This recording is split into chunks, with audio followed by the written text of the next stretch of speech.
And ready. There's another one. And Good afternoon, everybody. We're here at United Community Options, formerly known as United Cerebral Palsy. And we're going to do our noontime chat, 10 with the Trust, 10 minutes with the Children's Trust. But you know what? Before we get started with our conversation, I want everyone to get a chance to see what wonderful work they do here at UCP. So we're just going to get out of the way and show you. Next picture. Say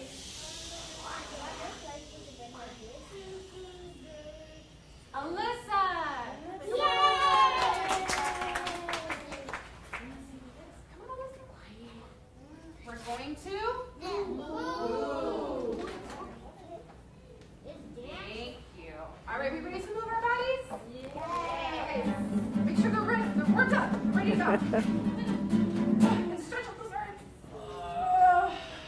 And take a deep breath in. Hey, hey, what do you say? What do you say? You got and got to.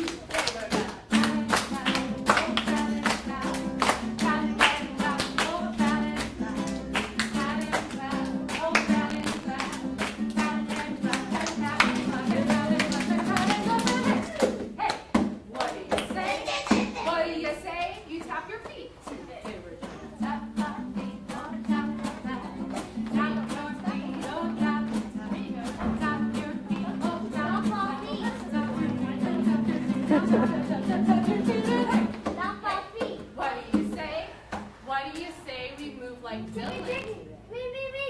Me. We're gonna stop our feet, oh stop, stop, stop our feet, oh stop, stop, stop your feet, oh stop, stop, stop your feet, let's stop your feet, let's stop your feet. What do you say? You move your Shoulder.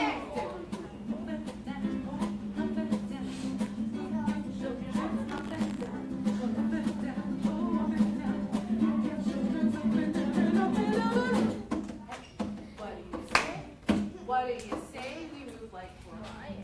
What does Brian do?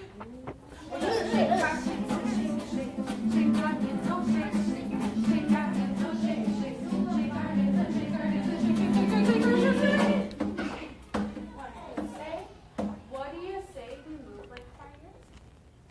How do you want to move Brian? Hi.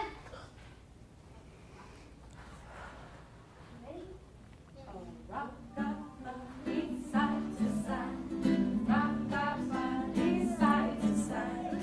Rock our body side to side. Rock our body side to side. And take a deep breath in. Take a deep breath in.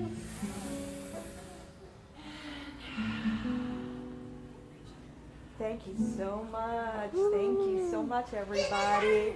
And now I'm going to introduce Isabel Garcia with Parent to Parent of Miami. And Isabel, you know this organization well, don't you? Absolutely. So we're going to talk a little bit about Parent to Parent. But first, it's important that we talk about the origins of Parent to Parent.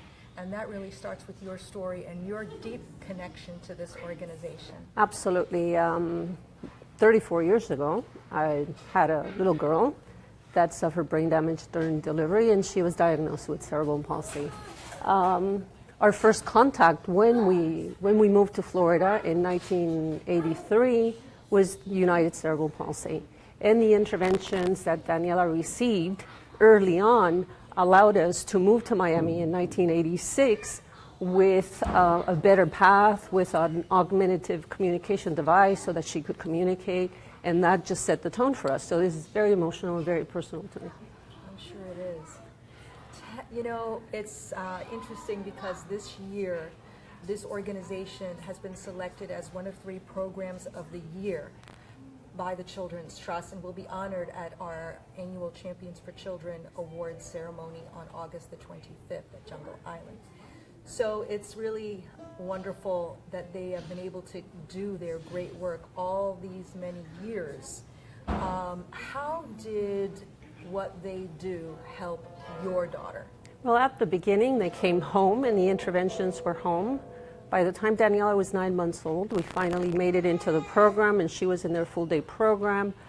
I didn't have to run around the community for therapies and supports because I had all of that. So her physical therapy, her occupational therapy, her speech therapy was there.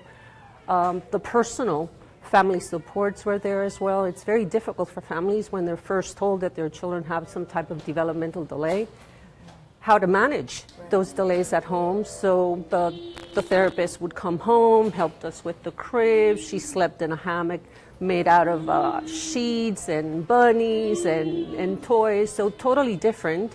And back then, we're looking at, 34 years back, there was very little information, there was no internet, there was absolutely nothing but books. So when you went back to the books, none of the new interventions that were being applied were there. And back in those days as well, children with disabilities, certainly with cerebral palsy and others, were in many ways segregated from the rest of society, right? And so over the years, the theme of complete integration and serving children with disabilities in inclusive settings has taken hold. Absolutely. Certainly, this is something that you know well.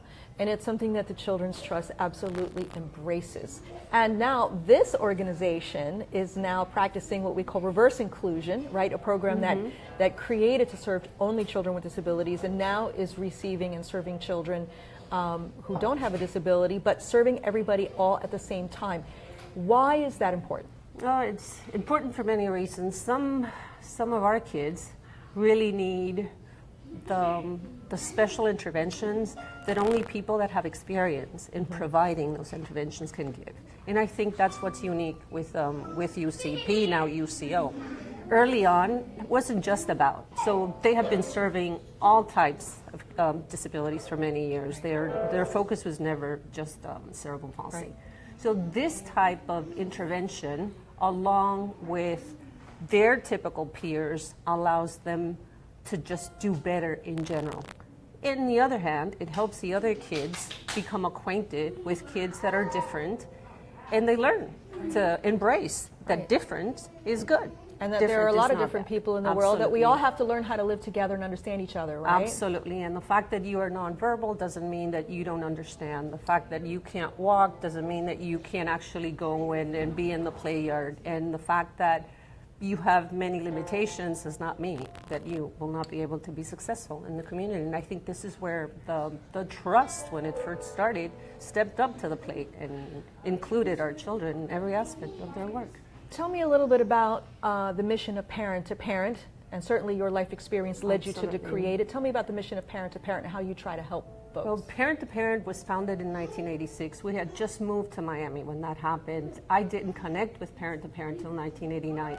But the mission is simple. It's just helping, giving families the hope, the help and the support that they need initially, and then helping them connect to their resources so that they can cope with the challenges that come along with parenting children in general, never mind adding the disability component, and then thriving, whether that means being a stay-at-home mom, finding work in the community, part-time, full-time, helping others, volunteering in your community, so you're whatever a resource that is. network, Absolutely. basically, correct?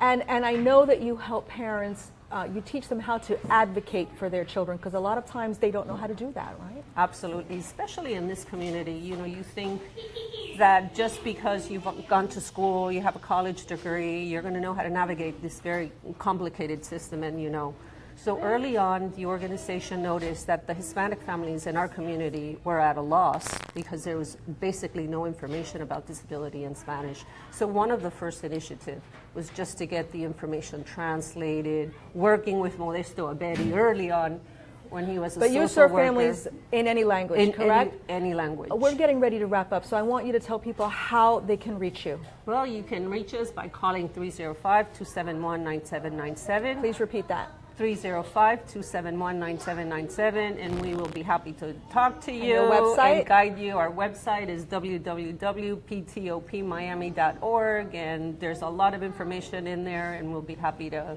get you on your way. And of course, you can always call 211. and find out how to reach parent to parent if you didn't get a chance to write that down, or just keep watching us again on Facebook after we're done here. So thank you all for joining us. My name is Emily Cardenas with the Children's Trust, and you have joined us for 10 with the Trust. Until next time, thank you. Thanks. That was fast.